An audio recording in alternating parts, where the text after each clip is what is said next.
Hey everybody, RPGamer is here at PAX West 2016 and we are with YIIK Studios checking out Y2K. Hey guys, this is Andrew Allenson with YIIK Studios.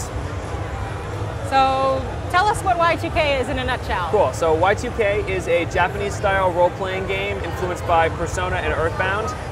The basic idea is it has Zelda style dungeons and a turn-based combat system that is sort of like Final Fantasy mashed up with WarioWare. Okay, this sounds amazing. Let's give it a go. Okay. So what we're showing here actually is a scenario in the game that was created specifically for PAX Prime. Okay. So this doesn't actually appear in the game like this. So this is no spoilers. Yeah, basically this is our episode Duske. Okay. Yeah. So this is Y2K, Episode Prime, The Mixtape Phantom, and The Haunting of the Southern Cave. Okay, I love the subtitle. So the story so far, on April 4th, 1999, Sammy PAK vanished from an elevator. Footage of her last known moments was uploaded online. This short security camera footage sparked a series of conspiracy theories from users on Onism 1999. Onism 1999 is an occult and conspiracy theory web forum created for the discussion of the supernatural. Locating Miss PAK has become a fun hobby for many Onism users. Except for Alex Eagleston, for him it's different. He was actually with her when she vanished. Whoa! So this takes place October 9th, 1999 in Frankton, New Jersey. So this whole game sort of revolves around moving from 1999 to 2000. Yeah. So basically the game starts in the spring and will cover at least until January 1st. Okay. I think you need to pick up the phone. I think so. I don't know what tells me that.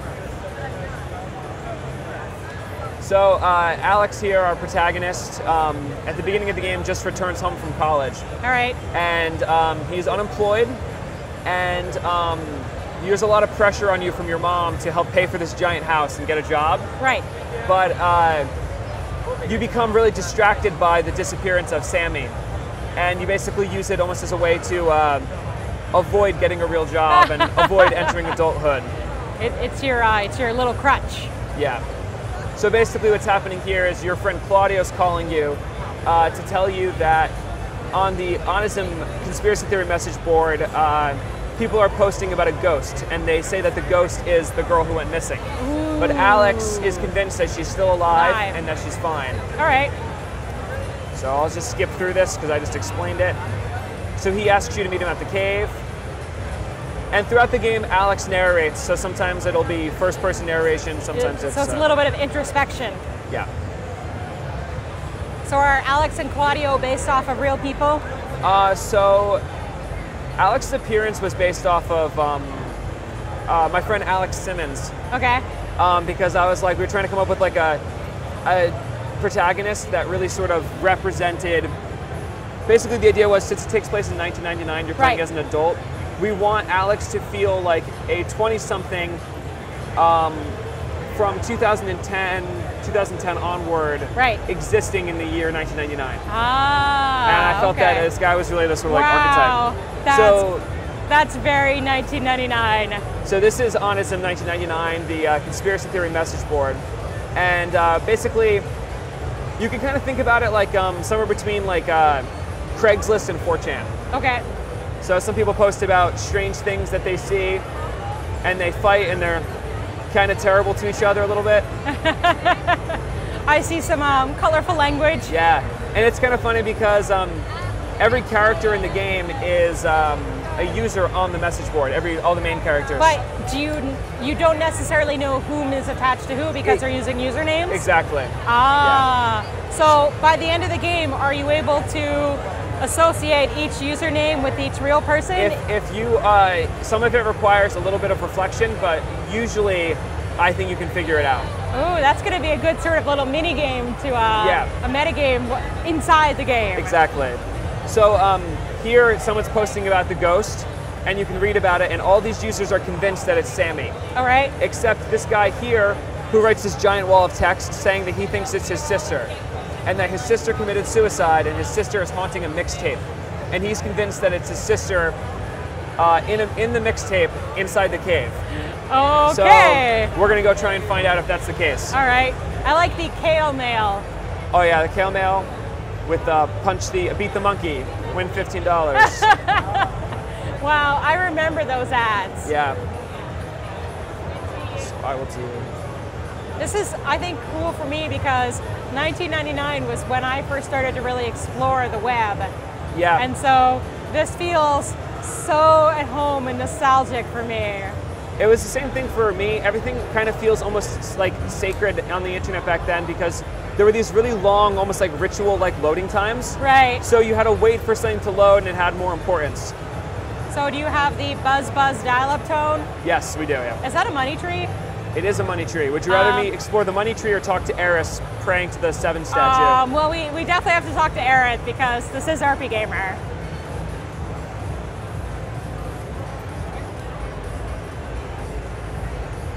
Are you able to inspect the stone? Yes. Yeah. I will do that. So there's lots of Easter eggs like that. Oh wow, so this is Semi's grave. Is this right outside your house? Yeah. That's not creepy at all or anything. I'll inspect the money tree for you as well. Yes. There's also a burger tree. I see that. Should I take some money? Oh yeah, totally. But don't take too much. Because then the tree won't regrow. Exactly. So I'll just show you off the town a little bit real quick. So one thing that we're really proud of is every character in the town has a unique story arc. Okay. So as you go through each chapter, their dialogue changes and the stuff that they're trying to accomplish with their life continues on. If it wasn't a demo, exactly. I have things to talk about. Yeah, that is a real guy actually, Matt Hawkins. He runs Attract Mode, which is a really cool like gaming culture website. Nice. And all the houses have people who live inside them. So if you can't go inside them, they'll at least let you answer the door. Right. Or at least answer the door themselves.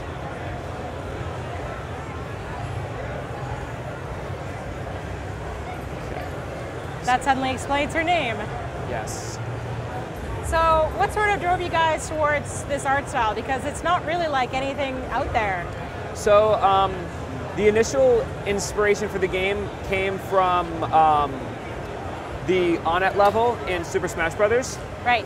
And we were kind of like, we had this idea of basically a RPG that took place in like a modern day town. Right. So when Brian was crafting the visuals, he looked at Mega Man Legends, a little bit of Parappa the Rapper, and then the Irish filmmaker David O'Reilly was a big influence as well. So I did see that the phone booth is a save point. Yes. Does that mean you call your mother? Oh, okay. So you don't call your mother. Your mother does play a big role in the game. Okay.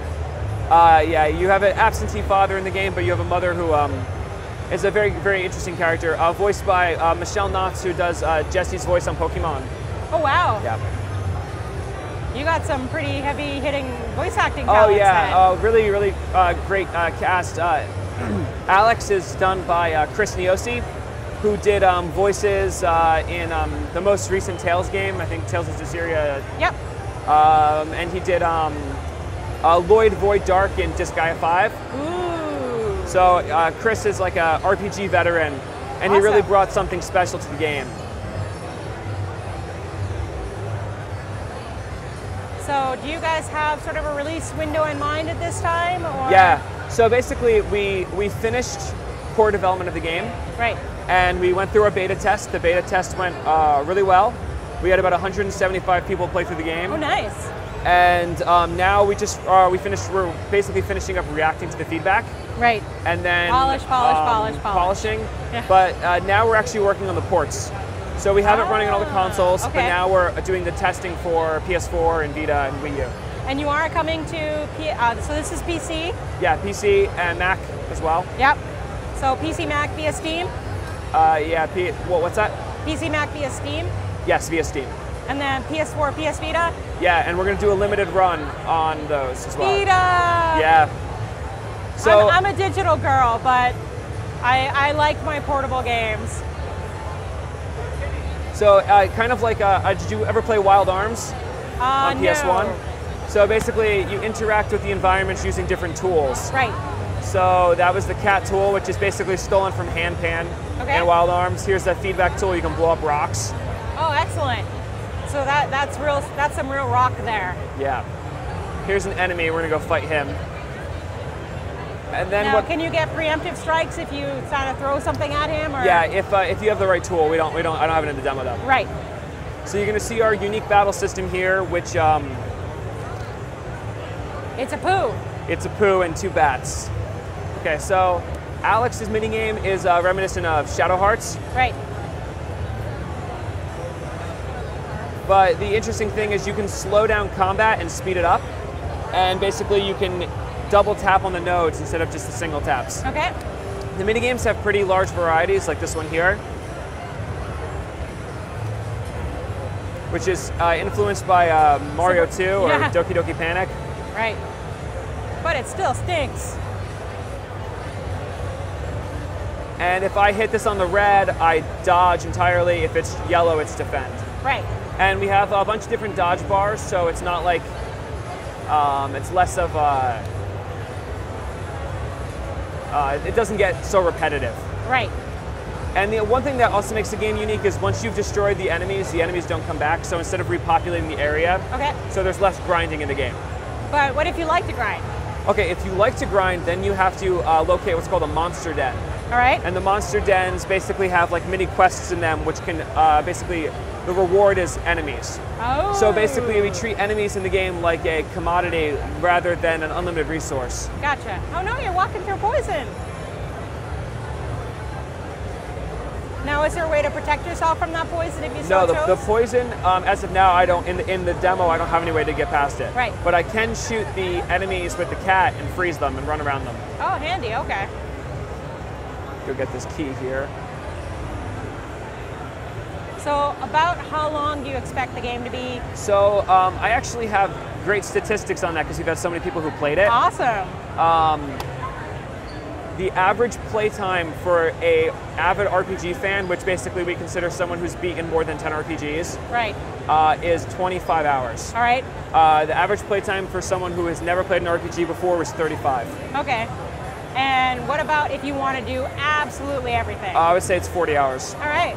Yeah. So pretty decent length. Yeah. And we're adding a mode into the game where basically, if you don't have a lot of time to play games, you can disable all the battles besides the boss battles, and we automatically level you up. Oh, so if you want to just so play it's the like story, a story mode. Exactly. Yeah. Now, is there harder difficulty modes as well? There are not harder difficulty modes now. Okay, so there's just regular and story. Yeah. All right. Yeah. Honestly, it's the game's on the more challenging spectrum of RPGs because it's skill based. Yeah.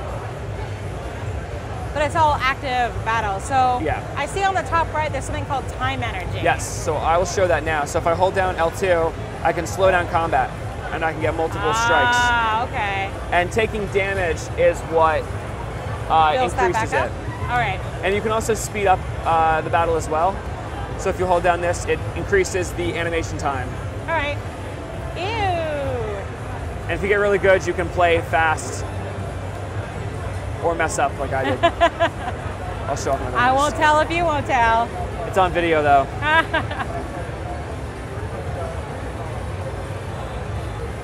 All right. So every character has their own specific minigame that goes with their moves. Every move is some variation on a minigame. Okay. So each character has usually about 3 minigames per character. All right. And do some of them overlap from character to character?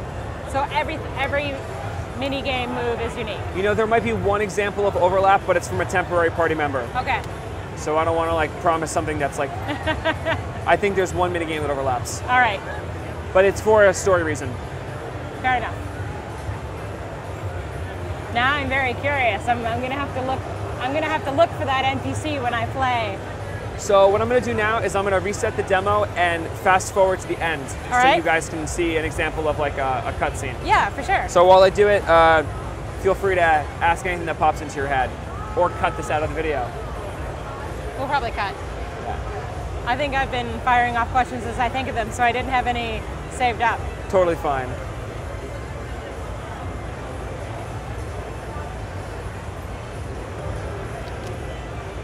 Okay. Sorry.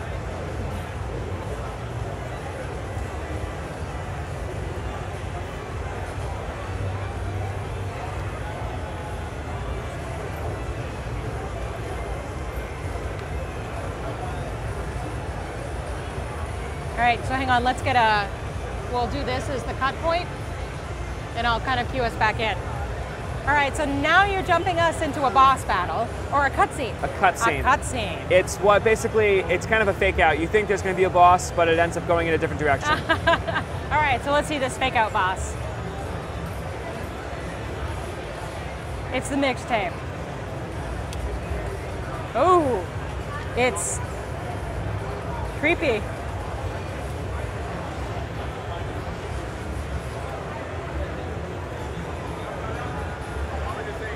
So for the animation style, we kind of wanted to do something that felt like a mixture between stop motion animation and sprite animation. So rather than doing fluid animation, we do model replacing.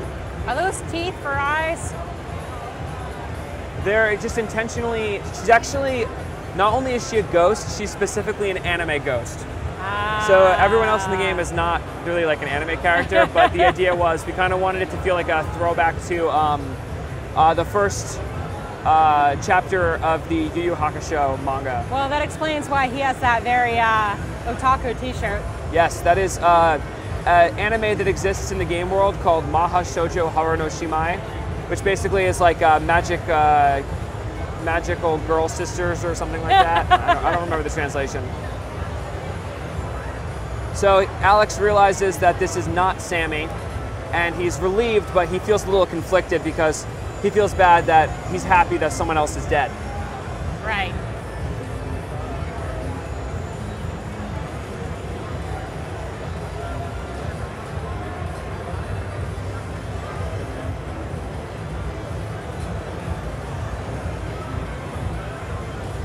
Well, let's talk to her. Wait, karaoke.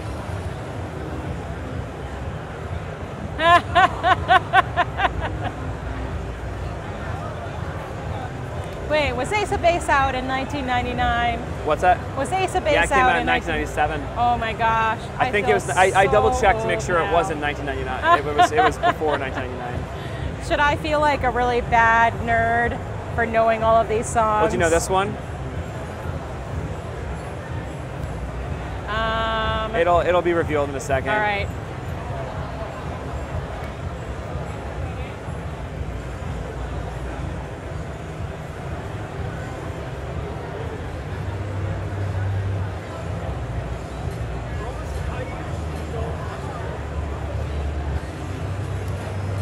So out of all the party members, Vela's the one who's most experienced with the supernatural. Right.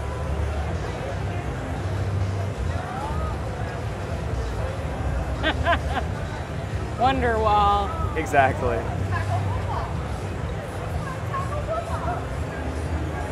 Right.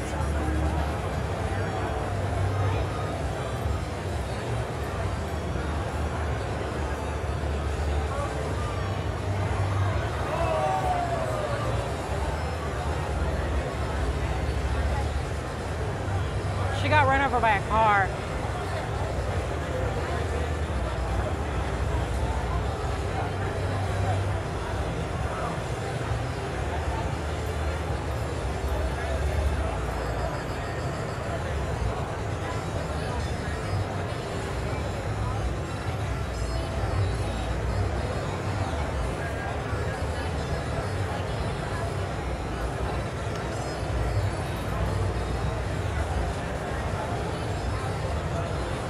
Yep. Called it.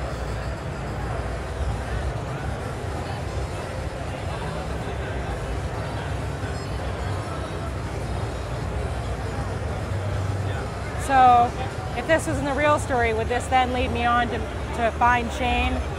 Yeah, so you would have the, you have to actually make the choice. So since so many people like this, we're actually we'll make this a side quest in the full game. Oh, cool. But basically you take the cassette tape. So now you have this haunted cassette tape and you have to decide, are you gonna give it to Shane and have him be haunted for the rest of his life? Or will you return it to her brother who's looking for the mixtape? Oh. So the player has a decision there. Oh, and that has like actual effects, doesn't it? Yeah. Oh. So that way you have to morally figure out what you as the player thinks is the right choice. And there are multiple moral choices like this in the game? Yeah, a lot, and they have pretty big impacts on the story. And there's no right or wrong answer. It's really led up to the player's personal belief about what the moral decision is. Right. But it does mean that there's a lot of replayability in the game as well, Yeah, because you can make totally different decisions the second time. So it's